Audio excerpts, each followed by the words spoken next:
Okay, so I want to go over some concepts of taking your handstand off the wall and into practicing a freestanding handstand, right?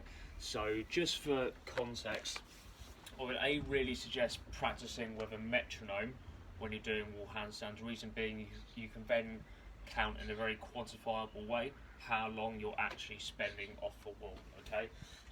So let's take a back to wall handstand, for example. So if I were to kick up, what I generally want to be aiming for is to be able to take both feet off the wall for around 10 seconds. Okay, from there, and then that lets me know near enough that I'm kind of ready to start practicing freestanding handstands. Okay, again, it's not a super hard and fast rule, but it's good to quantify the stuff. Roughly 10 seconds on an average, and you know you're about ready to start doing this kind of stuff, right? And the analogy I'll give is that in handstands and bodyweight training in general, there's no real visual cues for how hard something is, right? And we want to be using a progression that actually allows us to spend time in the handstand for as long as possible. So if I see a deadlift bar with 300 kilos loaded on it, I can visually see how much weight that is and know that there's no point in me even trying to lift that. I might as well go and try and lift a lorry.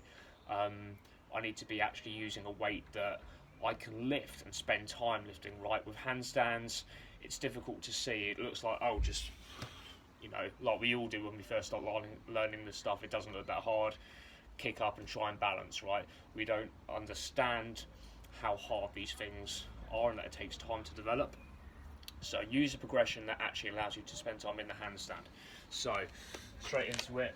Once you get around 10 seconds off the wall, what's good to practice from here is the accuracy of the kick up again, because that's going to actually allow us to spend time in the movement, and that's what's most important for us getting closer to a freestanding handstand. So what you can do here is just move your hands slightly back away from the wall. So let's say I was here and maybe touched first and then brought my foot away and tried to balance there. What I can do from that point is just bring my hands ever so slightly further back. It doesn't need to be a huge jump or anything like that. And what I'm going to try and do is make the kick up as smooth as possible and try and hold it before I get to the wall. The reason we're still doing this to the wall is because we want to, again, use a progression that actually allows us to spend time there. So if we do need to touch it, that's fine, and come back off and balance, but our main goal is to get into that balance before we have to touch the wall, right? And rather than a kind of hard kick up, so like this that we may have used before to get up and hold there, I don't want you to think of it as a kick up, I want you to feel it as a peel up, right? Almost as if I'm walking, we kind of peel our weight forward, okay? It spreads from the heel to the toe. Same thing here. So we're going to peel our weight off the floor as we're coming up. So we're going to aim for nice and gentle and touch it if we need to, and we can come back off, spend time balancing, and we're going to try and come down in that nice controlled peel back down fashion again.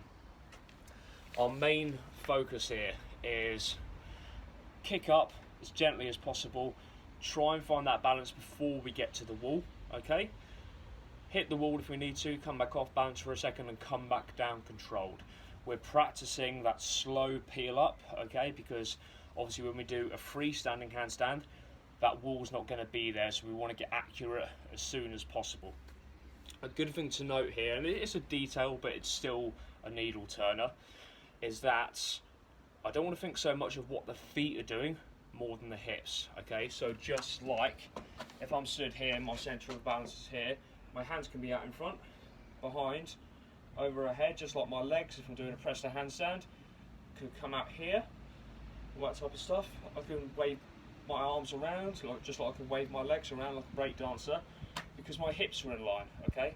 As soon as I put my hips out of line and I start doing this, my balance goes. Yeah, if I put them this way, start waving them around, my balance goes, same principle. So I'm thinking about what the hips are doing a bit more than the feet.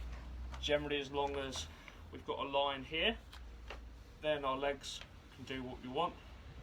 Okay, if we're in a handstand, so I'm up here and kick up. My legs can do what I want. Okay, I'm not too fussed, but as soon as my hips go out of line, and then same principle, right? So slow peeling up, trying to hit that balance before we get to the wall. Okay, and thinking more about the hips being on top than the feet. It's a detail, but it's still a good thing to know, because when you have this insight, you can apply it to your own training and just to build a bit more of awareness.